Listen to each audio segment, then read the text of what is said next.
কল্পনা কৰকচোন অসমৰ এখন ভিতৰুৱা গাঁৱৰ এটা সাধাৰণ কোঠা তাত বহি থকা এজন 19 বছৰীয়া যুৱক বা যুৱতীয়ে মাত্ৰ এটা ল্যাপটপ আৰু এটা ইন্টাৰনেট কানেকচন লৈ সমগ্ৰ পৃথিৱীৰ লাখ লাখ মানুহৰ সৈতে সংযোগ স্থাপন কৰিছে তেওঁলোকে পুৱা 9 বজাৰ পৰা আবেলি 5 বজালৈ কাৰো তলত চাকৰি নকৰে তথাপি তেওঁলোকে মাহে ইমান টকা উপাৰ্জন কৰিছে যিটো এটা চৰকাৰী চাকৰিয়ালৰ দৰমহাতকৈও কেইবাগুণে বেছি এয়া হৈছে আজিৰ ডিজিটেল ভাৰতৰ আটাইতকৈ শক্তিশালী বাস্তৱ কাহিনী এটা সময় আছিল যেতিয়া মোবাইলত ভিডিঅ' বনোৱা বা ইন্টাৰনেটত কন্টেন্ট লিখাটোক মানুহে কেৱল টাইম পাছ বা নিবনুৱাৰ কাম বুলি ইটিকিং কৰিছিল কিন্তু আজি এই একেটা কামেই বিশ্বৰ আটাইতকৈ দ্ৰুতগতিত বৃদ্ধি পোৱা এক বিশাল উদ্যোগলৈ ৰূপান্তৰিত হৈছে আজি কন্টেন্ট ক্ৰিয়েচন কোনো লৰা ধেমালি হৈ থকা নাই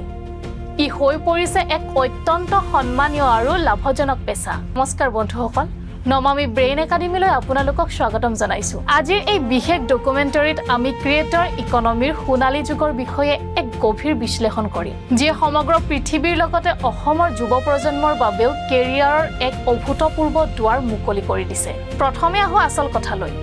এই ক্ৰিয়েটৰ ইকনমি আচলতে কি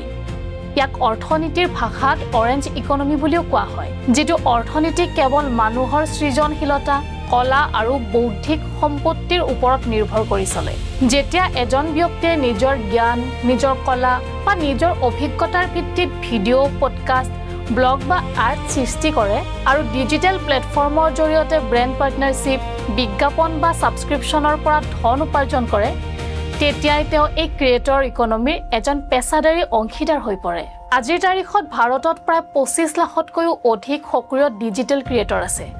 আৰু আটাইতকৈ আচৰিত তথ্যটো কি জানেনে বৰ্তমান ভাৰতৰ ক্ৰিয়েটৰ ইকনমিৰ বজাৰ মূল্য প্ৰায় $15 বিলিয়ন আৰু আগন্তুক কেইবছৰমানৰ ভিতৰত ই $100 বিলিয়ন অতিক্ৰম কৰিবলৈ গৈ আছে আজিৰ ডাঙৰ কোম্পানীবোৰে টিভি বা বাতৰি কাকতত বিজ্ঞাপন দিয়াতকৈ এজন কন্টেন্ট ক্ৰিয়েটৰক স্পন্সৰ কৰিবলৈ বেছি ভাল পায় কাৰণ ক্ৰিয়েটৰসকলৰ জনসাধাৰণৰ লগত এটা প্ৰত্যক্ষ আৰু আৱেগিক সম্পৰ্ক থাকে ডাক্তৰ ইঞ্জিনিয়াৰ বা অধিবক্তাৰ দৰে কন্টেন্ট ক্ৰিয়েচনে এতিয়া এক পূৰ্ণ পৰ্যায়ৰ কেৰিয়াৰ হ'বলৈ গৈ আছে যদি আপুনি এতিয়াও ভাবি আছে যে এইটো এটা অস্থায়ী ট্ৰেন্ড তেন্তে আপুনি ডাঙৰ ভুল কৰিছে কাৰণ স্বয়ং ভাৰত চৰকাৰে এই ডিজিটেল বিপ্লৱক আকোৱালি লৈছে চৰকাৰে বুজি পাইছে যে দেশৰ অৰ্থনীতিক আগুৱাই নিবলৈ যুৱ প্ৰজন্মৰ এই সৃষ্টিশীলতাক পেছাদাৰী ৰূপ দিয়াটো অপৰিহাৰ্য শেহতীয়াকৈ ভাৰত চৰকাৰে ক্ৰিয়েটৰসকলক উৎসাহিত কৰিবলৈ যিবোৰ ঐতিহাসিক পদক্ষেপ গ্ৰহণ কৰিছে সেয়া সঁচাকৈ প্ৰশংসনীয় ইয়াৰ ভিতৰত আছে world audio' visual and entertainment summit প্ৰধানমন্ত্ৰীৰ create in India create for the world সপোনক বাস্তৱায়িত কৰিবলৈ এই বিশাল সন্মিলন অনুষ্ঠিত কৰা হৈছিল ইয়াত 100খনৰো দেশৰ 1 লাখতকৈও বেছি মানুহে অংশগ্ৰহণ কৰিছিল চৰকাৰে ক্ৰিয়েটৰসকলৰ বাবে বিশ্ব দৰবাৰৰ দুৱাৰ মুকলি কৰি দিছে WaveX আৰু Bazaar চৰকাৰে ক্ৰিয়েটৰসকলৰ বাবে বজাৰ মুকলি কৰি দিছে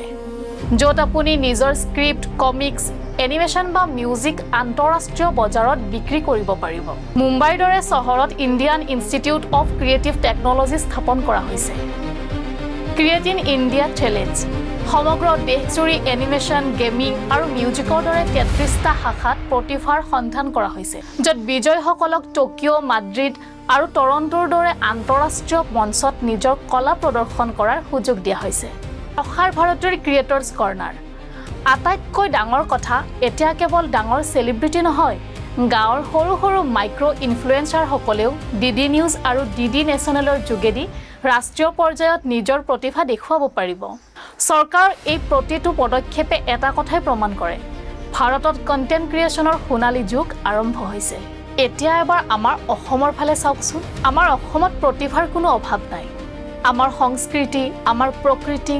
আমাৰ ভাষা আৰু আমাৰ যুৱ প্ৰজন্মৰ মাজত থকা সৃষ্টিশীলতা বিশ্বৰ যিকোনো প্ৰান্তৰ মানুহক আকৰ্ষণ কৰিব পৰাকৈ শক্তিশালী আমি প্ৰতিদিনে দেখিবলৈ পাওঁ চৰকাৰী চাকৰিৰ কেইটামান পদৰ বাবে 10-15 লাখ নিবনুৱা যুৱক যুৱতীয়ে আবেদন কৰে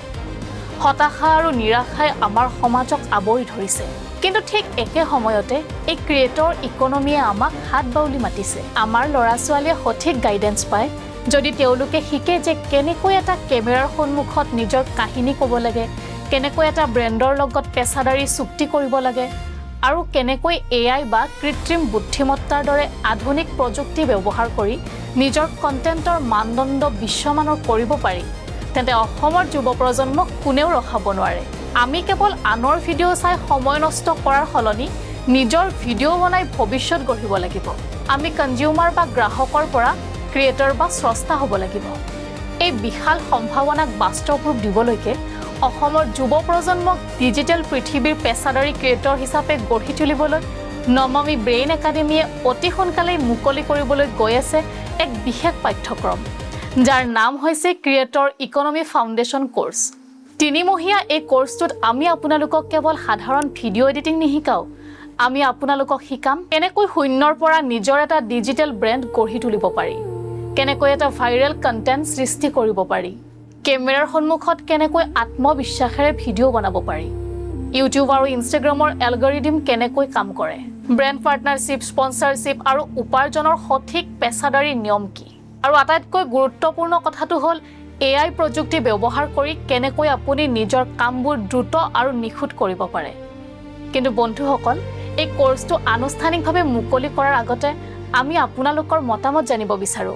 কাৰণ এই কোৰ্সটো আমাৰ নহয় এইটো আপোনালোকৰ বাবে ডিজাইন কৰা হৈছে আপুনি এজন কন্টেন্ট ক্ৰিয়েটৰ হিচাপে বৰ্তমান কি সমস্যাৰ সন্মুখীন হৈছে এই কোৰ্সটোত আপুনি বিশেষকৈ কি শিকিব বিচাৰে ভিডিঅ' বনোৱাৰ ভয় দূৰ কৰা উপাৰ্জনৰ পথ বিচৰা নে AI সঠিক ব্যৱহাৰ শিকা অনুগ্ৰহ কৰি তলত কমেন্ট কৰি আপোনাৰ মনৰ কথা আমাক মুকলিকৈ জনাওক আপোনাৰ প্ৰতিটো কমেন্টে আমাক এই কোৰ্সটোক আৰু অধিক উন্নত আৰু অসমৰ যুৱ প্ৰজন্মৰ বাবে 100% ব্যৱহাৰিক কৰি তোলাত সহায় কৰিব আহক আমি সকলোৱে মিলি অসমত এক নতুন সৃষ্টিশীল অৰ্থনীতিৰ বিপ্লৱ আৰম্ভ কৰোঁ আপোনাৰ মূল্যৱান মতামতৰ অপেক্ষাত ৰলো এই পজিটিভ বাৰ্তাটো প্ৰতিজন সপোন দেখা যুৱক যুৱতীৰ সৈতে শ্বেয়াৰ কৰিবলৈ নাপাহৰিব ধন্যবাদ জয় অসম